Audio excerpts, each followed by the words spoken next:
ஐ guys, நீங்கள் பார்க்குறது CP gaming channel. இன்றைக்கான ஒரு வெறித்தனமான கண்டென்ட் என்ன பார்க்க போகிறோம் பார்த்தீங்கன்னா, அதுக்கு முன்னாடி நம்ம சேனலில் யாராக இருந்தாலும் புதுசாக வந்தாலும் சப்ஸ்கிரைப் பண்ணிடுங்க. தெரியாமல் வந்திருப்பீங்க, அவங்களும் நம்ம சேனலில் சப்ஸ்கிரைப் பண்ணிடுங்க. அதேமாதிரி உள்ள வீடியோவை பாருங்கள், அப்போ தான் உங்களுக்கு பிடிக்கும்.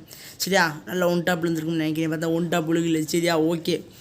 இன்றைக்கான வீடியோ என்ன பார்க்க போகிறோம் பார்த்தீங்கன்னா, நேற்று ஒரு சம்பவம் நடந்து போச்சு. என்ன சம்பவம்னு பார்த்தீங்கன்னா, கொலைகளை கிடையாது. என்ன சம்பவமா, ஐடியா வந்து என்னோடய ஐடியா வந்து ஒருத்தன் திருடிட்டான். யாருன்னு தெரில, கண்டுபிடிக்கிறது கிடைக்கல. ஆனால் அந்த ஃபோன் நான் இது மட்டும் கண்டுபிடிச்சது. என்ன சொல்கிறது, ஃபோனோட பேர் மட்டும் கண்டுபிடிச்சாச்சு. ஃபோன் பேர் வந்து ரெட்மி. இந்த இடம் ரெட்மி வந்து ஃபோன் வந்து ரெட்மிக்காரந்து என்னோடய ஐடியா திருடுறீங்க. அதேமாதிரி 7 பேர் என்னோடய ஐடியா வந்து லாகின் பண்ணியிருக்காங்க. யாருன்னு தெரில. அதுக்கு முன்னாடி பார்த்தீங்கன்னா, நம்ம ஒருத்தர் சொல்லியிருந்தார், இது தமிழன் வந்து எப்படி எடிட் பண்ணலாம்னு. அதுமாரி பார்த்தீங்கன்னா, முதல்ல தமிழன் எடிட் பண்ணுறதுக்கு பார்த்தீங்கன்னா பொருள் தேவை. அதோட பேக்ரவுண்டு, பேக்கு அப்படி இப்படின்னு நிறையா இதெல்லாம் தேவை. இருந்தால் மட்டும்தான் நீங்கள் வந்து பேக்ரவுண்டு எடிட் பண்ண முடியும். ஃபஸ்ட்டு பார்த்தீங்கன்னா, நீங்கள் ஒரு உதாரணமாக சொல்லிக்கிட்டோம்னு கேட்டிங்கன்னா என்ன சொல்லலாம் பொருங்க.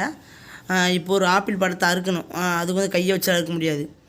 அதுக்கு தேவை கத்தி. அதேமாரி பார்த்தீங்கன்னா, நீங்கள் கத்தி வந்து வேணும். அதேமாரி பார்த்தீங்கன்னா, இப்போ ஒரு தமிழன் எடிட் பண்ணுறோம். இப்போ ஒரு தம்ப்நெயில் பேக், அதுக்கு வந்து எப்படி எழுதணும்னா ஃபாண்ட்டு தேவை. அப்புறம் பார்த்திங்கன்னா பேக்ரவுண்ட்லாம் சைடில் கொஞ்சம் கெத்தாக வைக்கிறதுக்கு இதெல்லாம் தேவை. அதெல்லாம் நீங்கள் தம்ப்நெயில் எடிட் பண்ணோம்னா சைடில் பேக்ரவுண்டு தான் தேவை. அதுமாரி பார்த்தீங்கன்னா பேக்லாம் நிறையா தேவை. அதேமாரி பார்த்தீங்கன்னா உங்களுக்கு கொடுக்க போகிறேன்.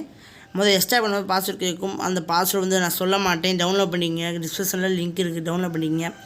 இதை வந்து கரெக்டாக டவுன்லோட் பண்ணி எக்ஸ்ட்ரா பண்ணும்போது பாஸ்வேர்டு வந்து நீங்கள் வீடியோ பார்த்துட்டே இருங்க. ப்ளஸ் வந்து கரெக்டாக இது பண்ணிக்கோங்க.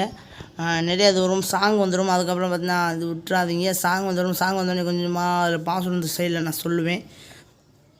அது வரைக்கும் வெயிட் பண்ணுங்கள்.